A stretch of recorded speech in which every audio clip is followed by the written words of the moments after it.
Token number 110.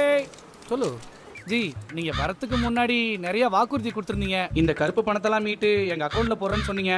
இந்த இளைஞர்களுக்கெல்லாம் வேலை வாய்ப்பு வழங்குற திட்டம் இவ்வளவு ஏன் ஜி? எங்க ஊர்ல வெள்ளம் வந்திருந்தப்ப கூட அந்த நிவாரணம். நீதானே டோக்கன் நம்பர் 110, கவுண்டர் நம்பர் 4க்கு போ. Token number 110. இவர்கள் சுடும் வடையை இனியும் நம்ப வேண்டாம். இந்தியாவை காக்க ஸ்டாலின் அழைக்கிறேன். பன்னீர்செல்வத்துக்கு மிகுந்த அனுதாபம் இருக்கு. எல்லாரும் ஏமாத்திட்டாங்கன்னு அவருக்கு ஒரு பெரிய அனுதாபம் இருக்கு. அவர் கம்யூனிட்டி அவர் பின்னாடி கன்சால்டேட் ஆகுது. சோமயான்பிடி வெற்றி பெற்றால் மத்திய அமைச்சர் ஆவார், ஓபிஎஸ் வெற்றி பெற்றால் மத்திய கேபினட் மினிஸ்டர் ஆவார், ராமநாதபுரம் வளரும். இந்த மாதிரி எடப்பாடி கூட நின்னா, ஊழல் எடப்பாடி கூட நின்னா படு தோல்வி அடையும்னு அண்ணாமலை அந்த கணக்கு. நாடார்கள் நயனா நாயந்திரன் கேண்டிடேட்டுங்கிறதுல முழுமையாக அவங்க ஆதரிப்பாங்கன்னு சொல்ல முடியாது. ஆலங்குளத்துலேயும் அதான் பிரச்சனை. இங்கே காஸ்ட் கான்ட்ராடிக்ஷன் தான் இருக்குது. என்னை பொறுத்தளவில் அனந்தன் ஐயாசாமி ஒரு நல்ல கேண்டிடேட், அதை கோட்டை விட்டதாக தான் நான் பார்க்குறேன். பன்னீர் தினகரன் மூலமாக எடப்பாடிக்கு எதிராக தான் இருக்குது. ஆதரவுலையுமே குறைவு. உங்களோட மெயின் ஆதரவே அதிமுகவுக்கு. ரொம்ப முக்கியமானதுங்க. தேர்தல் முடிவு இதை சொல்லலாம். இசை மதிவாணனை தமிழ்நாட்டு பலரும் பார்க்குறாங்க. அந்த பார்வை அனந்தன் ஐயாசாமி நின்று இருப்பாருன்னா இந்துவாக பார்த்துருப்பாங்க.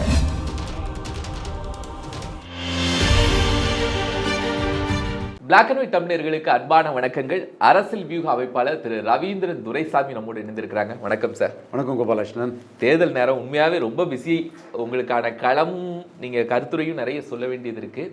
எப்படி சார் இருக்குது தமிழ்நாடு முழுமைக்கும்? தமிழ்நாடு முழுமைக்கும் ட்ரெடிஷ்னல் ஒரு செட் இது இந்திரா காந்தி குடும்ப அலையன்ஸுங்கிறது வெற்றி பெறுங்கிறது தான் ஒரு பார்வை. 71லேருந்தே அது அப்படி தான் இருக்குது. 71, 77, 80, 84, 89, 91, 96 அந்த குடும்பம் இல்லை, 98 இல்லை, 99 இல்லை, 2004 சோனியா காந்தி அவங்க, 2009 மன்மோகன் சிங் ஜெயித்தாங்க. முழுமையாக ஸ்வீப் பண்ணலை.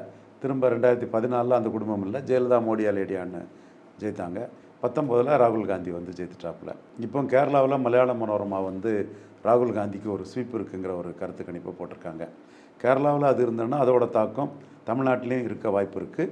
பட் கர்நாடகாவில் இருக்காது. கர்நாடகாவில் மோடி எமர்ஜி ஆகி போயிட்டார். இப்போ பாஜக 2 முறை வாஜ்பாய், 2 முறை மோடி 4 முறை தொடர்ந்து பாஜக வெற்றி பெற்றிருக்காங்க. ஆந்திராவில் காங்கிரஸ் நான் என்டிட்டி. தெலுங்கானாவிலையும் காங்கிரஸுக்கு மக்களவையில் ஓட்டு கூடும், கர்நாடகாவிலையும் மக்களவையில் ஓட்டு கூடும். பட் மோடிக்கும் அதிக அளவு கூடும் கர்நாடகாவில். ஸோ தெலுங்கானாவிலையும் மோடிக்கும் ஓரளவு கூடும். இது சவுத்தில் உள்ள ஒரு பொசிஷன். இந்த பொசிஷனில் ராகுல் காந்தி இங்கே மேலே நிற்கிறதுக்கான வாய்ப்புகள் இருக்குது. ராகுல் காந்தியோட துணையாக இருக்கக்கூடிய கட்சிகளும் வெற்றி பெறதுக்கு வாய்ப்புகள் இருக்குது. பட் இதை லோக்கலைஸ்டாக தான் இதை கவுண்டர் பண்ணி ஆகணும். லோக்கலைஸ்டாக இஷ்யூவை டைல்யூட் பண்ணி கவுண்டர் பண்ணி ஆகணும். இதுக்கு ஸ்டாலின் தன்னை முன்னிறுத்தி போகிறதும் இந்த இடத்துக்குள்ளே எதிர்கட்சிகளுக்கு ஒரு சின்ன அட்வான்டேஜ்னு தான் நான் நினைக்கிறேன். சோஃபார் அவர் தன்னை முன்னிறுத்தி தான் போகிறாரு. அது ஒரு அட்வான்டேஜான பொசிஷன் தான் நினைக்கிறேன். தேனியில் தினகரன் தன்னை முன்னிறுத்தி அவருடைய திறமை, அவர் அங்கே மக்களுக்கு சர்வீஸ் பண்ணது, இதை மெயினாக வச்சு தினகரன் இதை இஷ்யூவாக்கி போனால் அவருக்கு ஒரு வாய்ப்பு வரலாம். இது கட்சி பலம் மற்ற அம்சங்கள்லாம் தங்கத்தமிழ் செல்வனுக்கு இருந்தாலும் தன்னுடைய சேவைகள் ஏற்கனவே பண்ணது, அவருக்குள்ள ஈர்ப்பு, இதை மையமாக வச்சு தினகரன் போகலாம். மேலும் தினகரனுக்கு பன்னீர்செல்வம் ஆதரவு இருக்குது. ரவீந்திரநாத்குமார் வெற்றி பெற்ற தொகுதிங்கிறது அது ஒரு வாய்ப்புள்ள ஒரு தொகுதியாக நான் பார்க்குறேன். ராமநாதபுரத்தில் பன்னீர்செல்வத்துக்கு மிகுந்த அனுதாபம் இருக்குது. எல்லாரும் ஏமாற்றிட்டாங்கன்னு அவருக்கு ஒரு பெரிய அனுதாபம் இருக்குது. அவர் கம்யூனிட்டி அவர் பின்னாடி கன்சால்டேட் ஆகுது. அதனால் இந்த இடத்துக்குள்ளே ஒரு காஸ்ட் கான்ட்ராடிக்ஷனை அவருக்கு எதிராக உருவாக்க பார்க்குறாங்க.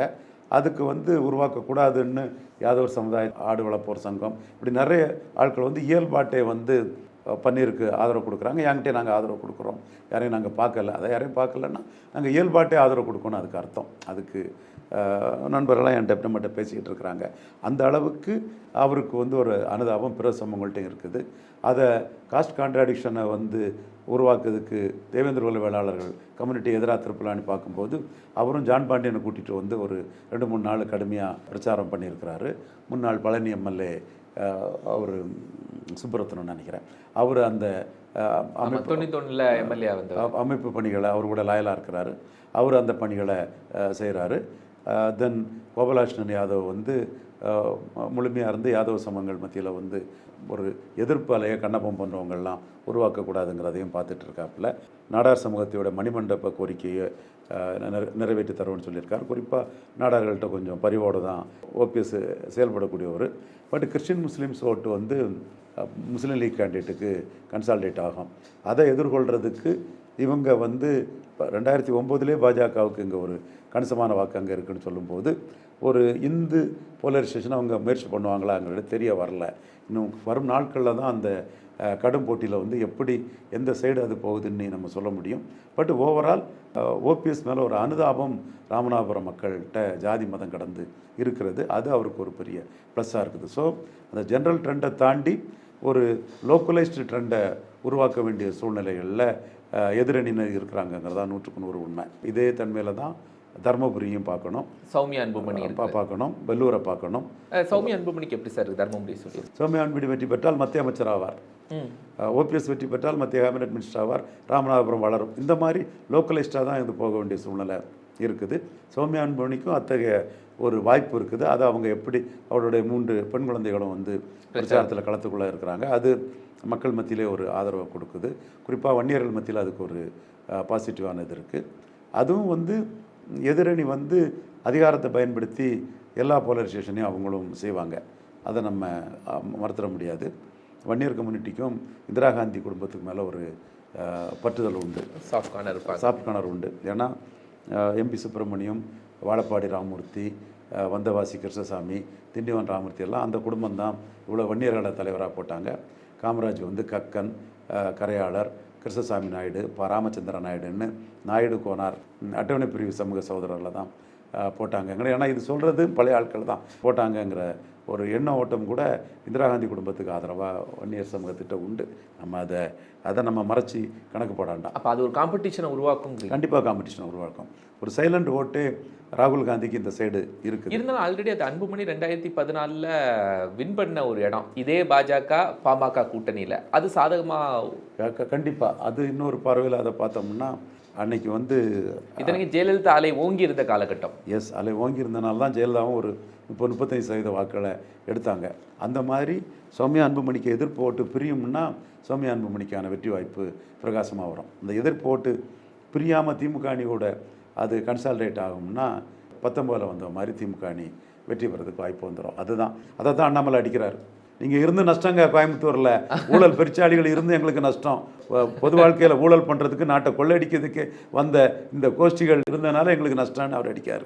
இது பொண்ணையெல்லாம் இதுக்கு பயில் சொல்லணும், அல்லது சப்த நாடியும் ஒடுங்கி போவாங்களா அல்லது பயில் சொல்லுவாங்களாங்கிறத பார்ப்போம். அவர் கடுமையாக அடிச்சிட்டார் நேற்று. அப்போ அது அந்த வாக்குகள் வந்து உதயசூரியனுக்கு போகாமல் எடப்பாடிக்கே போயிட்டுனா கூட சௌமியா அன்புமணிக்கு வந்து ஒரு சாதகமான சூழ்நிலையாக இருக்கும். அதைத்தான் 14 19 வச்சு நம்ம பார்க்குறோம். அதே சூழல் தான் அண்ணாமலைக்கும். எடப்பாடி கூட போனால் கோயம்புத்தூர் படுதோல்வி அடையும். எடப்பாடி கூட நின்னா ஊழல் எடப்பாடி கூட நின்னா படுதோல்வி அடையும்னு அண்ணாமலை அந்த கணக்கு புதிய தலைமுறை விஜயன்ட்ட கொடுத்த பேட்டியின் சாராம்சம் அதுதான். அப்போ அவங்க இன்றைக்கி வந்து தனித்து நிற்கும்போது நமக்கு ஒரு ஆதரவலை ஓட்டு கூடி எதிர்ப்பு ஓட்டு பிரிஞ்சால் ஒரு வாய்ப்பு வராதாங்கிற ஒரு தன்மை அங்கே இருக்குது. இதுதான் தர்மபுரியிலையும் இதுதான் தன்மை. சிபி ராதாகிருஷ்ணன் தனித்து நிற்கும்போது எடுத்த ஓட்டை ஊழல் பெருச்சாளிகள் கூட சேர்ந்து நிற்கும்போது எடுக்க முடியலை.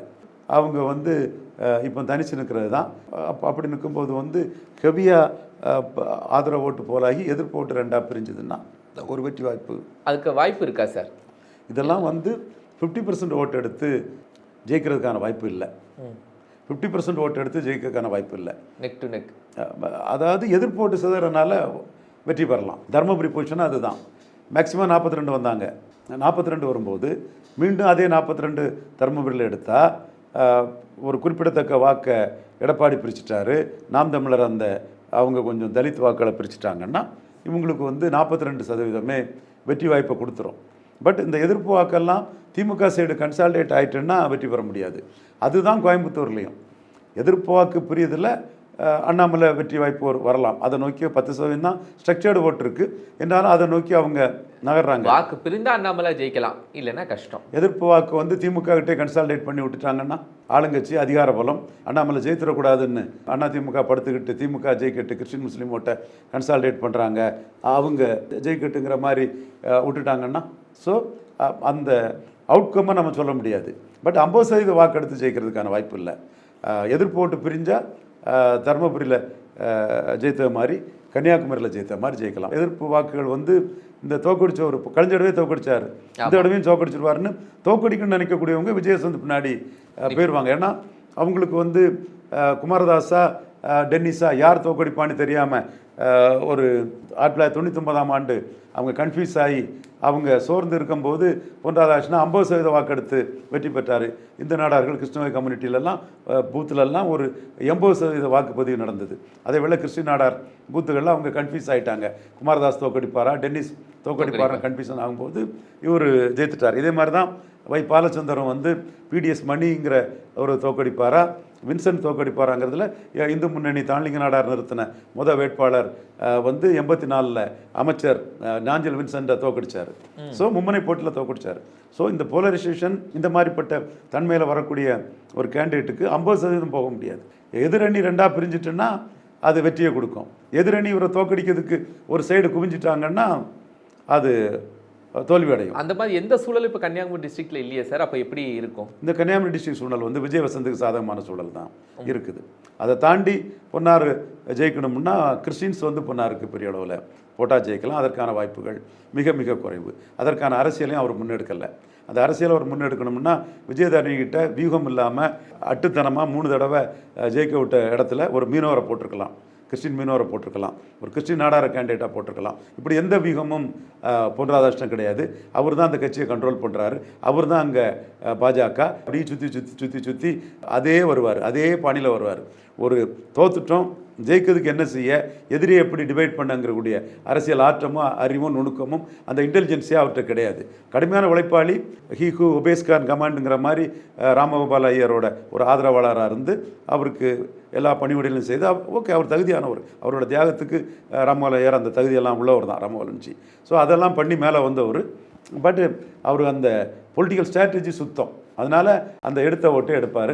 ஸோ அந்த வாக்காளர்கள் மத்தியிலே ஒரு சலிப்பு அவர் மேலே இருக்குது. குறிப்பாக இந்த நாடார்கள் மத்தியிலே ஒரு சலிப்பு இருக்குது, என்ன செய்து தோற்று போவார். அப்போ அந்த இடத்துக்குள்ளே நீங்கள் வந்து கிறிஸ்டின் கேண்டிடேட்டை போட்டு எதிரணியை உடைச்சி சில வேலைகளை பண்ண ஏன் காங்கிரஸ் கட்சி அவங்க சும்மா அவங்கள சுற்றி வர்றவங்களுக்கு ஏதாவது ஃபேவர் பண்ணக்கூடிய கட்சி.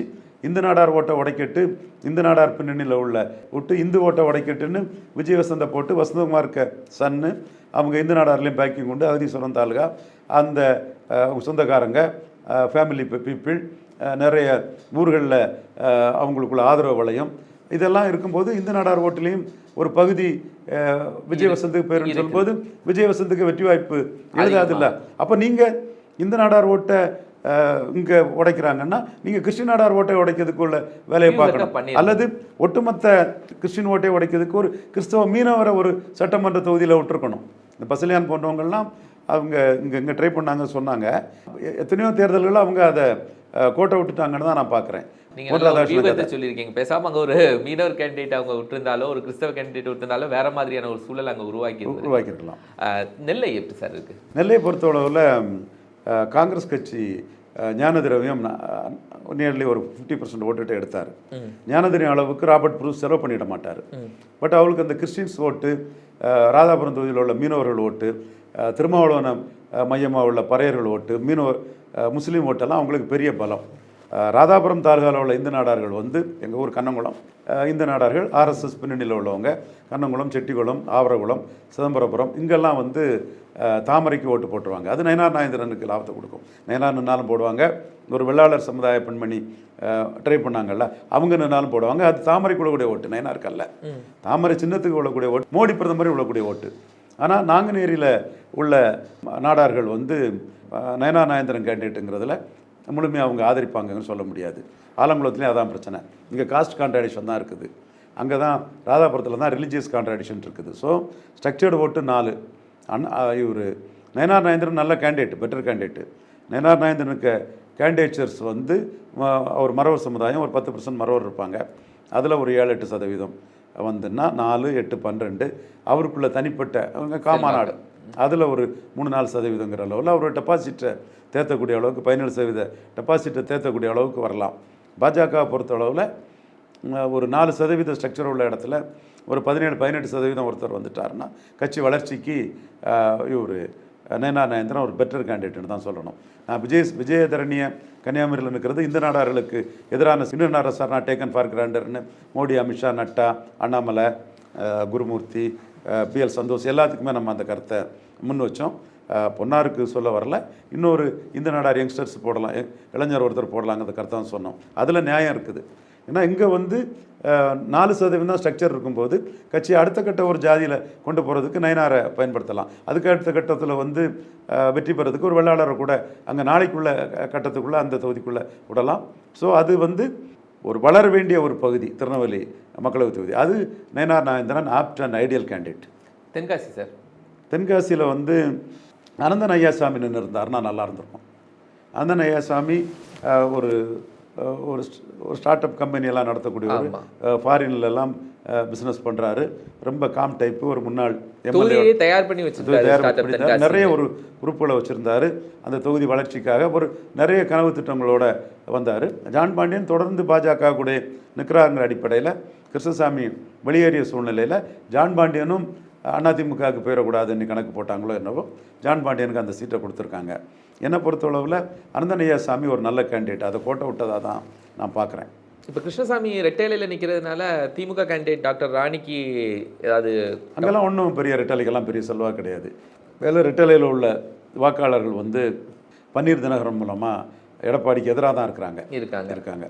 ஆதரவுலையுமே குறைவு. அவங்கள மெயின் ஆதரவே அதிமுகவுக்கு மறவர்கள் தான். அவங்களே வந்து எதிராக தான் இருக்காங்க. ராணி 50% ஓட்டுக்கு மேலே எடுப்பாங்க, ஜெயிச்சிருவாங்க. அங்கே வந்து கிறிஸ்டின் முஸ்லீமு, மதிமுக, தெலுங்கு தாய்மொழி மக்கள் அண்ணன் வைகோவுக்கு செல்வாக்கு, திருமாவளவன் தொடர்பாக உள்ள பறையர்கள் வாக்கு, தேவேந்திரகுல வேளாளர் வாக்கிலே அந்த திமுக கருத்தியலை ஏற்றுக்கொள்ளக்கூடிய ஒரு கிறிஸ்தவ தேவேந்திரகுல வேளாளர் அவங்க இன்ஃப்ளூயன்ஸில் உள்ளவங்கெல்லாம் ஒரு 50% திமுகவுக்கே இருக்காங்க. ஆனால் ஆல்ரெடி தனுஷ்குமார் திமுக எம்பி ஒன்றுமே செய்யலை அப்படிங்கிற கருத்து அங்கே பயங்கரமாக இருக்குது. அது ஓரளவு பாதிப்பை ஏற்படுத்தான் செய்யும். இப்போ ஏன்னா அந்த சவுண்டு வந்து எல்லா எம்பிக்களுக்கும் எல்லா இடத்துலையும் இருக்குன்னு சொல்லும்போது அதை நம்ம உதாசீனப்படுத்திட முடியாது. ஓரளவு அதுக்கான பாதிப்புகளையும் இருக்கும். பட் அவங்களோட ஆதரவு வளையம்ங்கிறது கட்சி ஸ்ட்ரென்த்து, சோஷியல் போலரைசேஷன் இதெல்லாம் வந்து எங்கேயோ இருக்குது. மேலும் எதிரடி 3 இருக்காங்க. இசை மதிவாணனுக்கு நல்லா இருக்குது. சரி, நாம் தமிழர் இசை மதிவாணன் அந்த தம்பியை வந்து பொதுத்தளத்தில் ஒரு தமிழனாக பார்க்குறாங்களா மற்ற ஜாதி. இது ரொம்ப முக்கியமானதுங்க. தேர்தல் முடிவு இதை சொல்லலாம். இசை மதிவாணனை தமிழநாட்டு பலரும் பார்க்குறாங்க. அந்த பார்வை அனந்தன் ஐயாசாமி நின்று இருப்பாருன்னா இந்துவாக பார்த்துருப்பாங்க. ஆனால் ஜான் பாண்டியன் தேவேந்திரகுல வேளாளர் கூட்டமைப்பு அப்போவே வீரப்பன் வெற்றிக்கெல்லாம் காரணமாக இருந்தோன்னு சொல்லும்போது அன்னைக்கு அவர் ஆர்கனைஸ் பண்ணது வந்து அந்த கம்யூனிட்டி ஓட்டுன்னு சொல்லும்போது அவருக்கு பார்வை பொதுத்தள பார்வையோட ஜாதிய பார்வைக்குள்ளே போயிருது. புதிய தலைமை கிருஷ்ணசாமிக்கும் நாடார்களை பற்றி தவறான தகவல் சொல்லிட்டாரு, நாடார்கள் அவருக்கு எதிராக இருக்கணும்னு முத்துரமேசினி ஒரு நாடார் அவருக்கு எதிராக பிரச்சாரங்களை பண்ணிட்டு இருக்கிற சூழ்நிலையில் அது மற்ற தொகுதியில் கூட அதிமுகவை பாதிக்குமாங்கிற ஒரு கேள்வி எழுது. அவரும் வந்து தேவேந்திரகுல வேளாளர் கூட்டமைப்பில் வந்தவர் தான். ஸோ அந்த இடத்துக்குள்ளே அனந்தன் ஐயாசாமி வந்தால் இந்துங்கிற உருவம் கிடச்சிருக்கும். இப்போ தமிழங்கிற உருவம் வந்து இசை மதிவாணனுக்கு கிடைக்குது. கணிசமான ஓட்டுக்களை இசை மதிவாணன் எடுக்கிறதுக்கு வாய்ப்பு இருக்குது. ரொம்ப மகிழ்ச்சி சார்.